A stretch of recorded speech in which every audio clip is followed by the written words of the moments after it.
Bonjour mes amis, merci pour l'accueil que vous avez réservé à la première vidéo. Celle-ci, c'est la deuxième.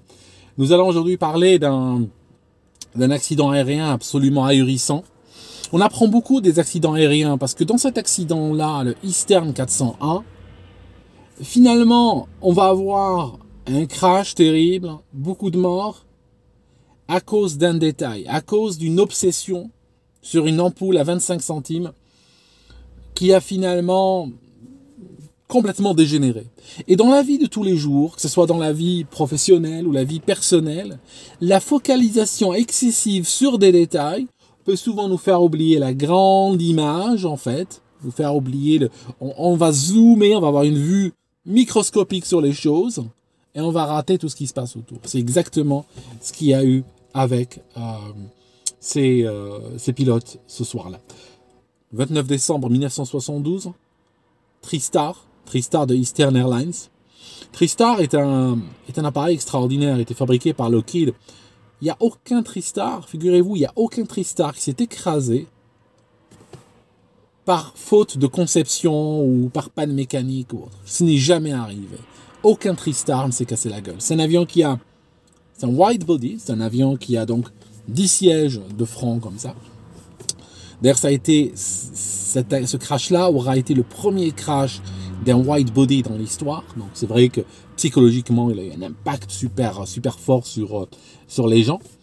Et il est doté de 3 réacteurs, 2 sous les ailes et un à l'arrière, un petit peu à la façon DC-10, MD-11. Super puissant comme appareil.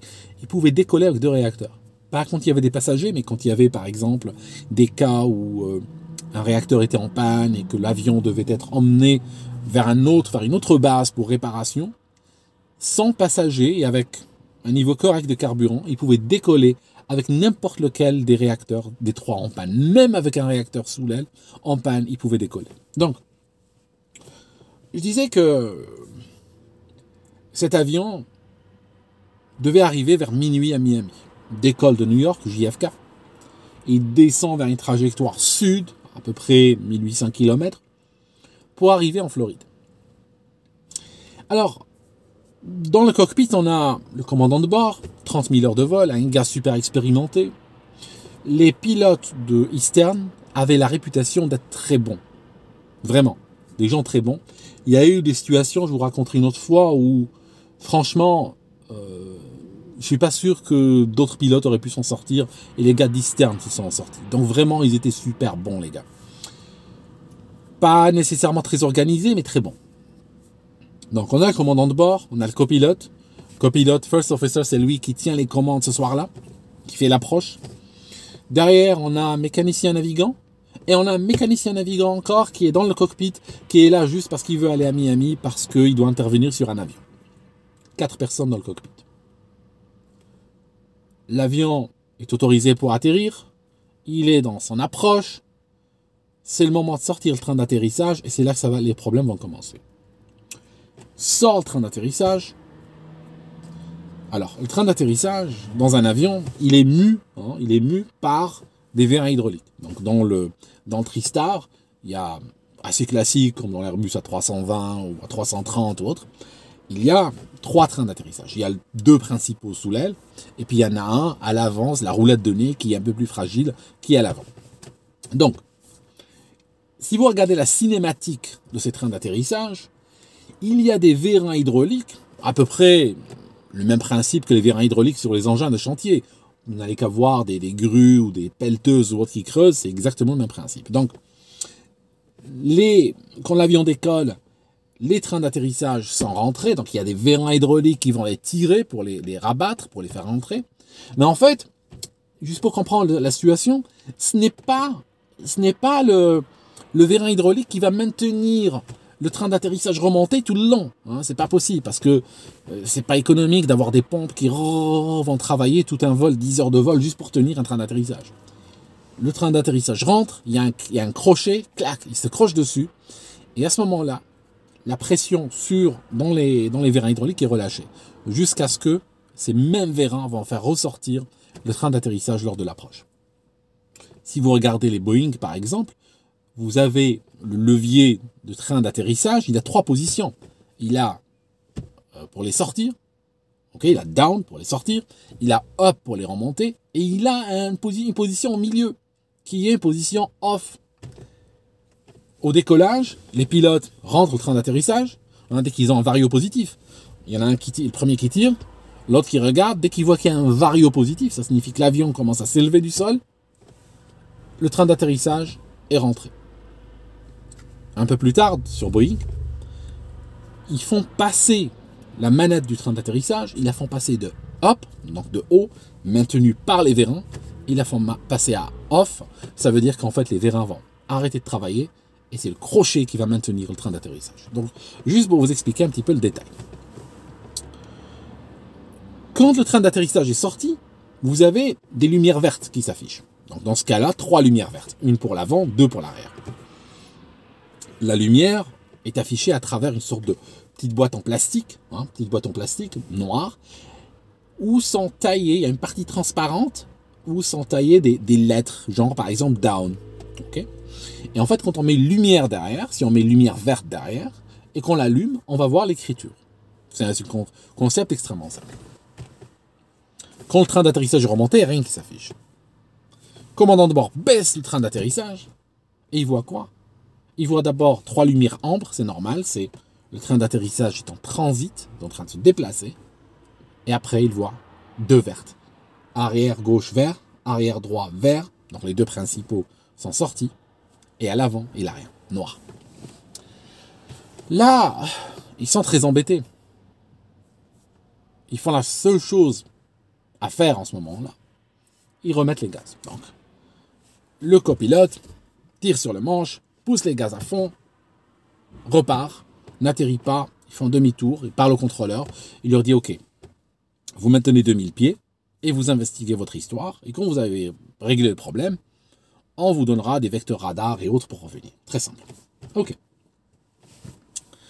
On est autour de minuit, il fait très tard, il fait nuit, et l'avion va partir au-dessus de ce qu'on appelle les Everglades. Alors les Everglades, c'est un écosystème très particulier à la Floride. Il n'existe que là.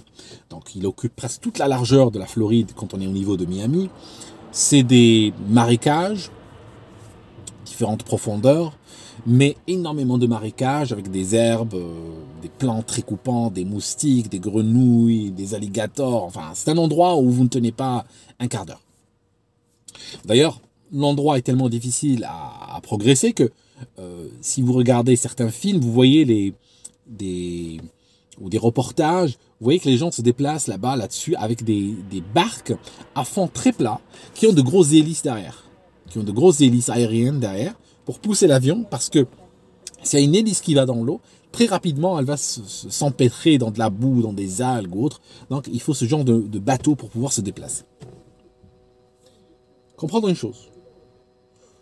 Quand un avion survole une étendue d'eau, ou une étendue déserte, désert, eau, marécage, la nuit, il n'y a aucune référence visuelle lumineuse. Il n'y a pas de lumière. C'est le noir total. Si un avion perd de l'altitude au-dessus d'une ville, il y a des références visuelles qui vont faire comprendre au pilote qu'il est de plus en plus bas. Mais sur des marécages, pas moyen. Ok. L'avion tourne, fait demi-tour, donc il est sur les Everglades. Et là, les pilotes commencent à investiguer cette histoire de train d'atterrissage. Pour rajouter à leur nervosité, cette même soirée-là, ils sont en train d'écouter sur la fréquence. À l'aéroport de Miami, il y a un DC-10 qui atterrit et il a un problème avec le train d'atterrissage. Donc, ça crée une inquiétude. Ils se disent, ici, nous aussi. Donc, le DC-10 qui les précédé a pu atterrir, piste 09. Elle fait 4000 mètres de long, pratiquement 4000 mètres de long à l'aéroport de Miami. 4000 mètres de long, c'est très long pour une piste. Surtout quand on est au niveau de la mer et tout. Ça serait peut-être pas étonnant de trouver ce genre de piste sur des aéroports où il fait super chaud, où ils sont peut-être en altitude ou autre, mais 4000 mètres, c'est assez long comme piste. Toujours est-il que nos pilotes sont là et décident de faire un truc, décident de laisser tomber le train d'atterrissage sur une procédure d'urgence. Cette procédure d'urgence dit que tire sur un levier. Et ce qui va se passer, c'est que... Alors ça dépend des avions, c'est un levier, d'autres c'est une manivelle, etc. Mais d'autres c'est un bouton. Mais en fait, le résultat est le même. Le train d'atterrissage, le vérin qui le tient est dépressurisé. Ça signifie il n'y a plus de pression dedans. Hein, il bouge comme il veut. Et il tire sur la goupille, si vous voulez, ou ce système d'arrêt qui tient ce crochet qui tient le train d'atterrissage en position fermée. Qu'est-ce qu'il fait? Il est retiré. Et donc, que va-t-il se passer? Le train d'atterrissage va tomber sous son propre poids. Hein, il y a des roues énormes au bout. Il va tomber sous son propre poids. Et quand il arrivera en butée, il va se cliquer en position ouverte. Voilà. C'est la méthode qu'ils vont employer. Donc, ils emploient cette méthode.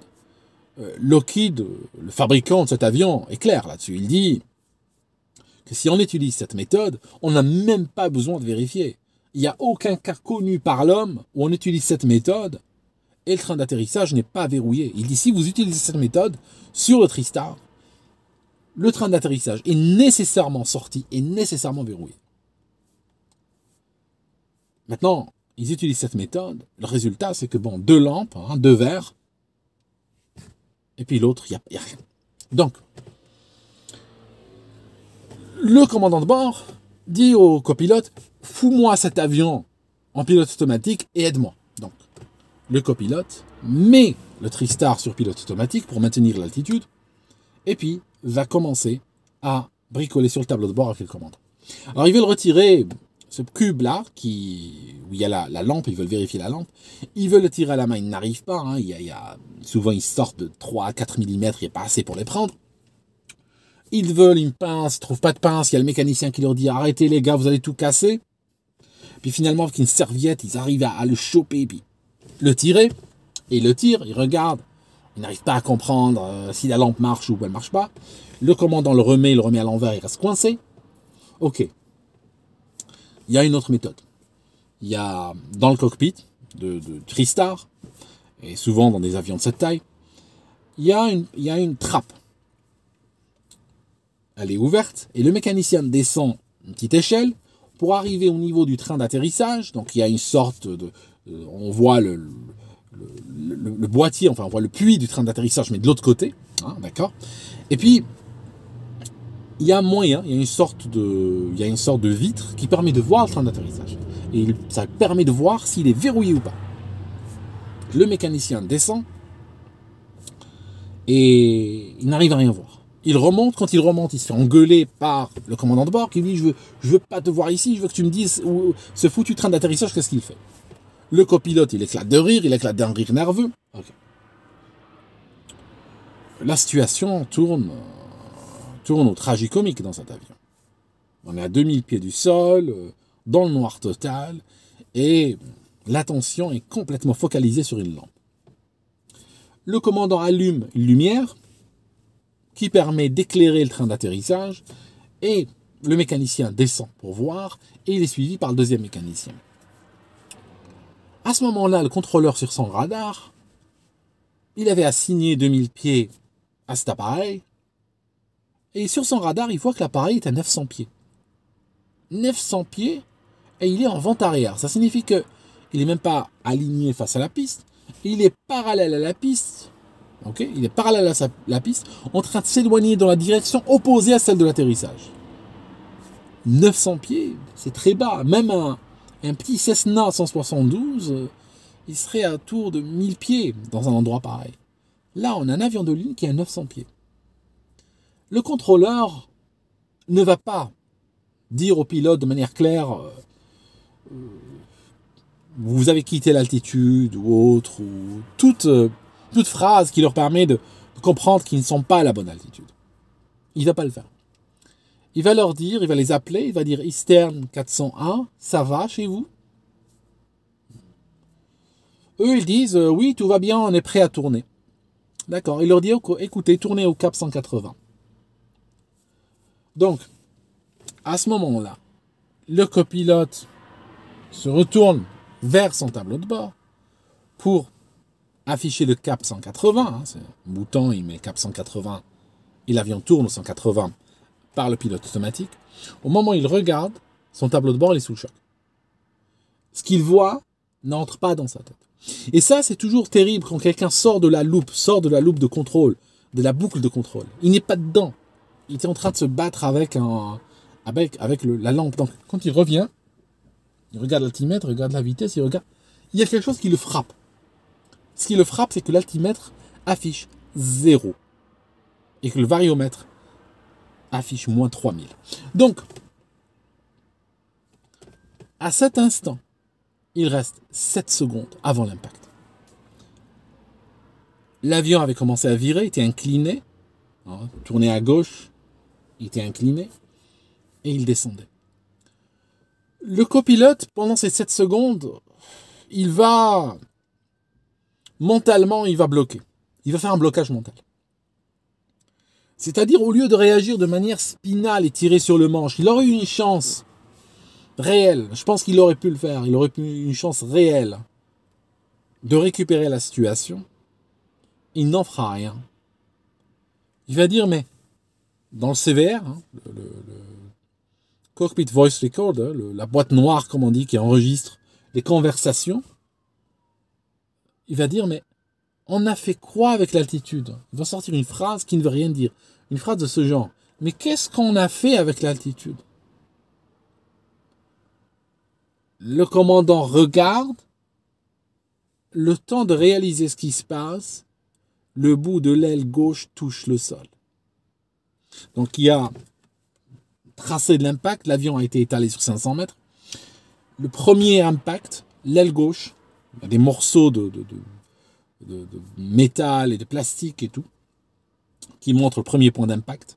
Un peu plus loin, c'est le réacteur gauche qui s'arrache, qui touche le sol et qui s'arrache.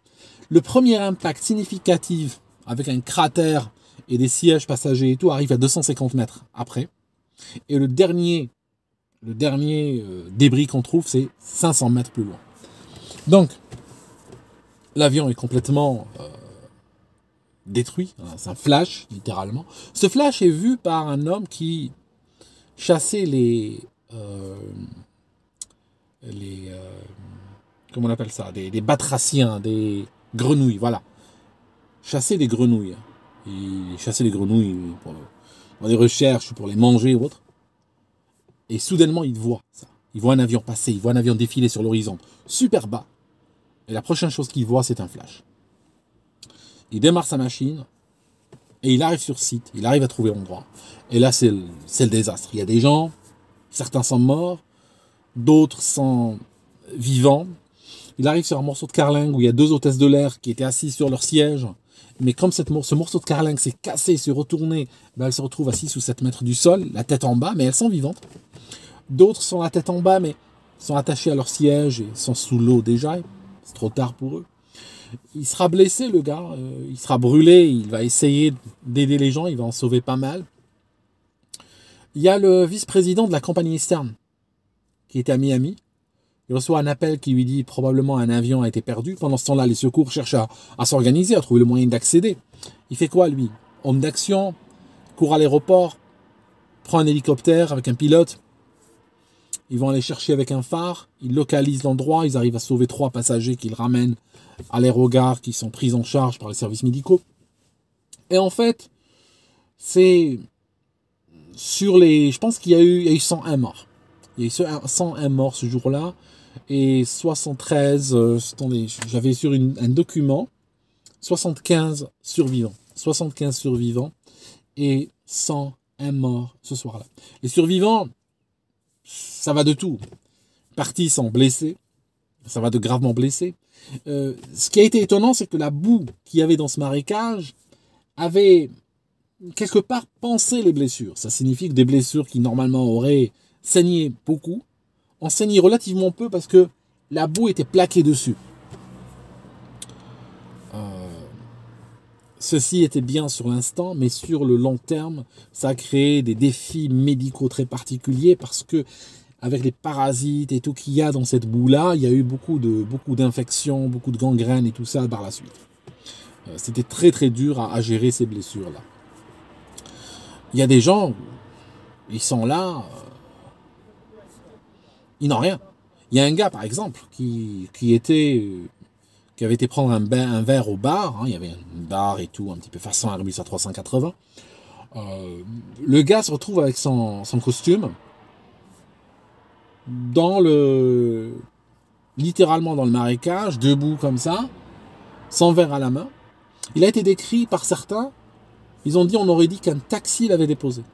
Le gars n'avait rien, pas la moindre égratignure, pas la moindre tache sur son costume. Il était debout là, au milieu des décombres avec son verre.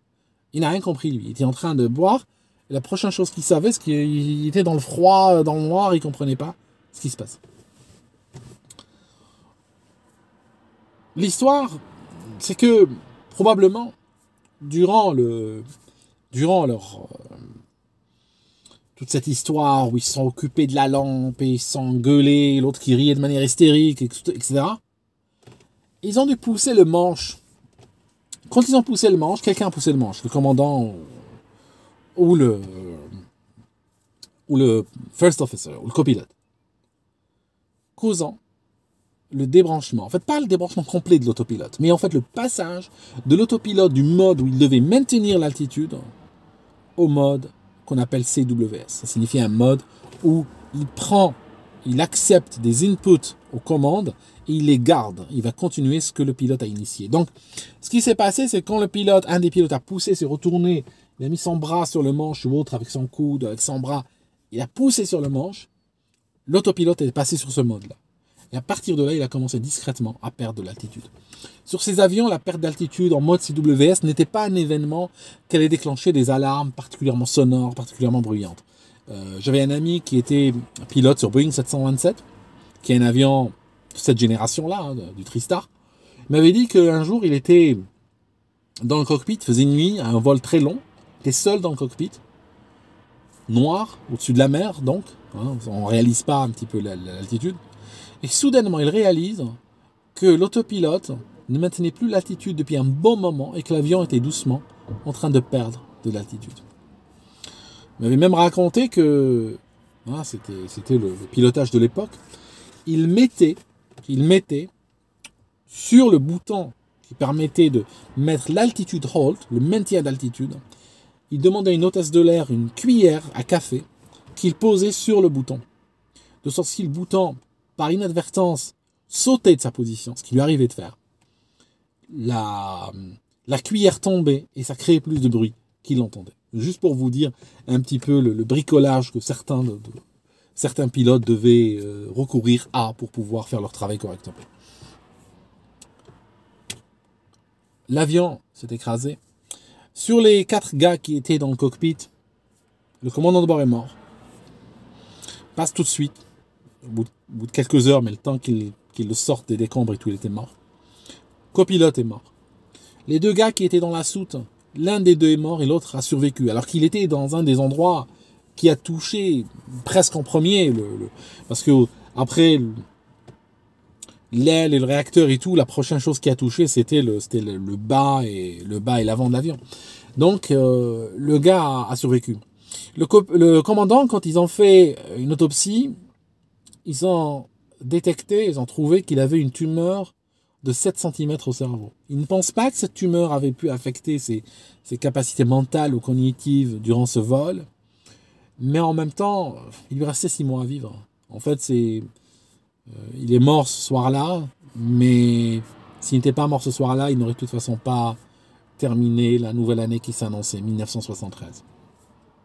Ceux qui ont peur de l'avion, j'aimerais vous dire quelque chose. Depuis ce genre d'accident, beaucoup de choses ont changé dans l'aviation. Ce genre d'accident n'est pas possible aujourd'hui. C'est-à-dire qu'aujourd'hui, il y a un radioaltimètre, une voix qui égrène l'altitude.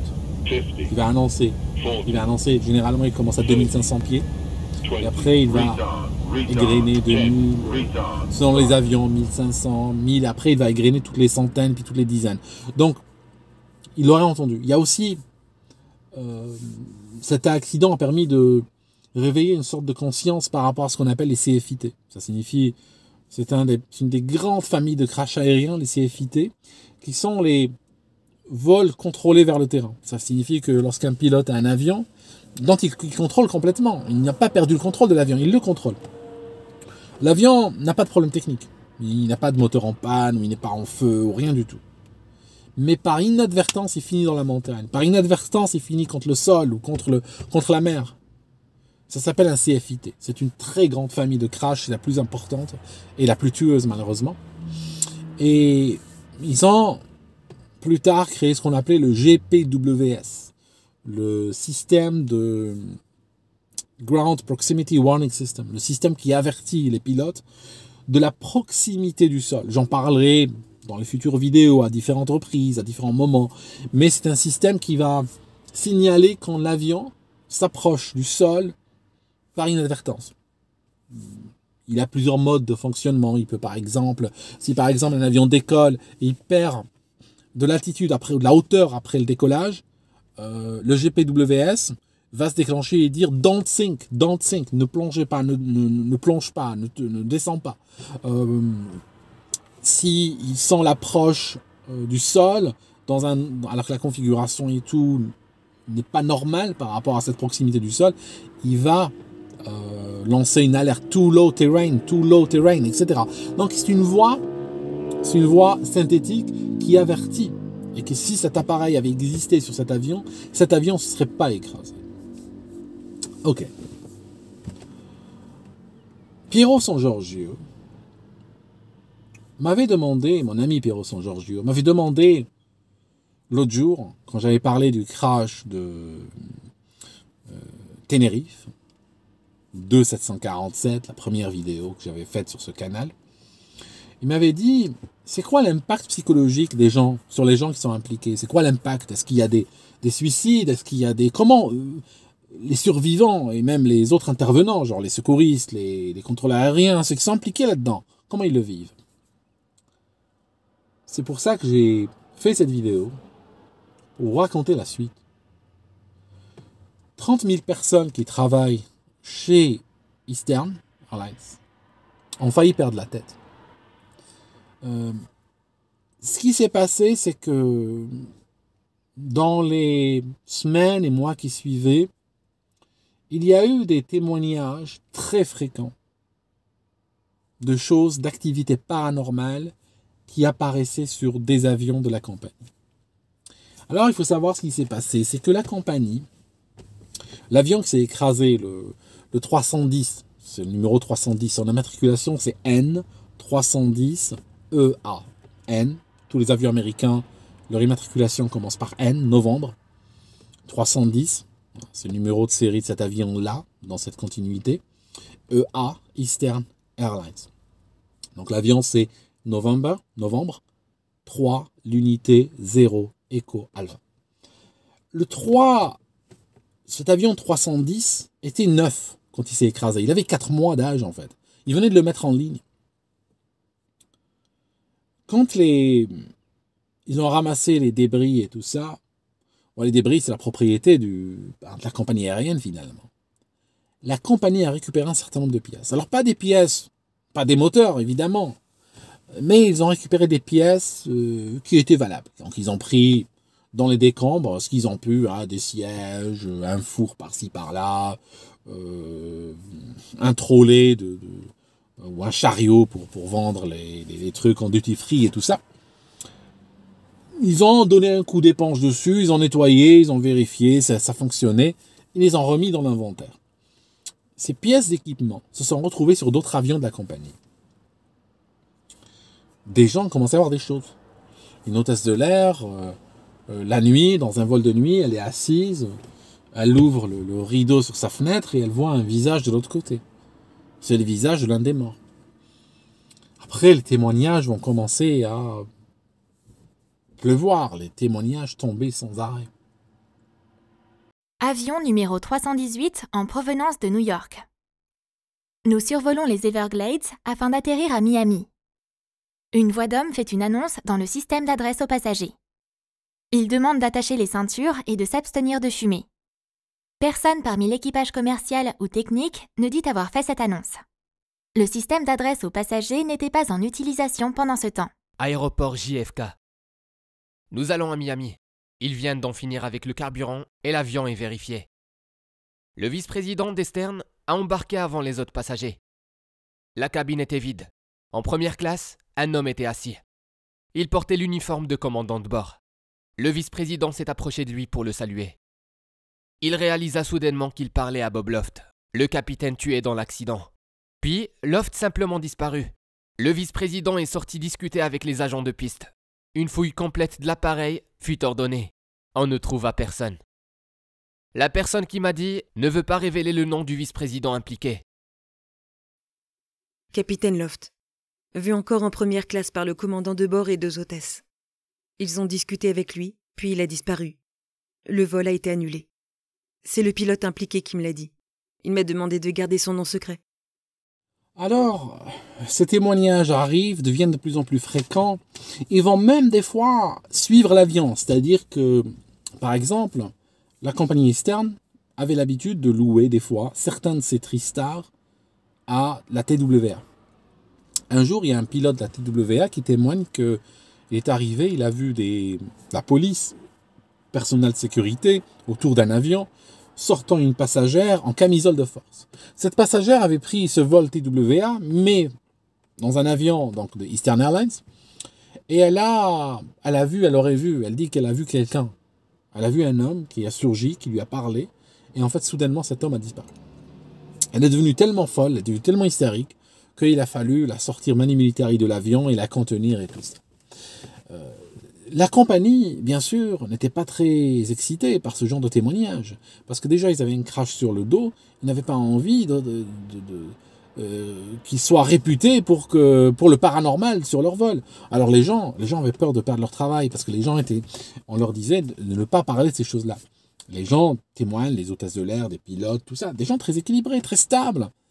Témoignent qu'on leur disait de la garder en sourdine, en fait. De ne rien dire. D'autant plus que certains, quand ils ont vu des choses ou senti des choses, ils en ont parlé sur le moment. Parce que sur le moment, ils étaient tellement frappés, tellement bouleversés par ce qu'ils ont vu qu'ils le partagent. Mais le lendemain, après une nuit de sommeil, ils sont plus prêts à en parler. Voire même, ils reviennent sur leurs propos. Ils disent non, j'ai rien vu. Non. C'est un peu comme un pilote qui voit, je ne sais pas moi, qui voit un objet volant non identifié. Il n'a pas nécessairement trop envie d'en parler. Parce qu'il n'a pas envie de passer pour un fou, surtout dans le job qu'il fait. C'est vrai que c'est pas quelque chose de bon pour le profil, la progression et tout ça. Donc, il y a eu très très nombreux événements comme ceci dans les mois qui ont suivi. La compagnie, il y avait des logbooks, des rapports qui étaient faits par le personnel navigant, qui étaient toujours arrachés. Chaque fois que le personnel navigant arrivait sur un avion, ils trouvaient que le logbook était neuf. Comme ça, ils ne peuvent pas lire ce qui a été écrit avant, parce que ce genre de témoignage arrivait tout le temps. Et ça impliquait de plus en plus de monde. Et il a fallu que la compagnie commence à retirer les pièces qu'elle a utilisées, qu'elle a récupérées de l'avion écrasé, pour que ces apparitions cessent. En fait, il semblerait que ce crash a tellement troublé les employés de la compagnie. Ils ont travaillé avec ces pilotes, ils les connaissaient, ils ont volé sur cet avion, et soudainement, ce crash-là les a impressionnés de sorte qu'ils ont commencé à avoir des visions. Ou peut-être qu'ils avaient de vraies visions. En tout cas, tel qu'ils les décrivaient, c'était toujours des visions bienveillantes. Ça veut dire que c'était toujours quelqu'un qui venait leur parler, qui était sympa, qui les prévenait des fois de problèmes qui allaient survenir et tout, et puis qui disparaissait. Un livre a été écrit sur le sujet, 2 livres en fait. Le premier livre a été écrit par un gars qui s'appelle Serling. Serling, je ne me rappelle plus de son prénom. Je me rappelle plus de son prénom. Je crois Daniel Serling peut-être, je vous dis ça de tête. Serling, il a écrit un livre où il a commencé à parler justement de ces histoires. Il racontait toute l'histoire donc de Eastern Airlines, mais il parlait des phénomènes paranormaux qui sont apparus après, enfin qui ont été rapportés par beaucoup de monde après. Serling, c'est le frère de Rod Serling. Rod Serling, c'est celui qui a écrit la 4e dimension. 4e dimension, où nous sommes ultra proches du paranormal, du fantastique, de l'extraordinaire et tout ça. Donc c'est vrai que des gens ont dit que oui, mais bon, de toute façon, venant de cette famille-là, nous baignons complètement dans ce genre de délire. Plus tard, il y a John Fuller qui a écrit ce livre. Les ghosts ou les fantômes du vol 401. D'où sont tirés les témoignages qu'il y a dans cette vidéo. Et lui va rencontrer énormément de monde. Il va rencontrer beaucoup de personnes. Il était sceptique à la base. Et ils vont lui raconter des histoires absolument hérissantes concernant ces apparitions qui restent inexpliquées jusqu'à nos jours. Si vous avez envie de creuser plus loin dans cette histoire, je vous invite à vous procurer ce livre. En attendant, évitez de trop focaliser sur les détails parce que ça peut aller très loin. À bientôt.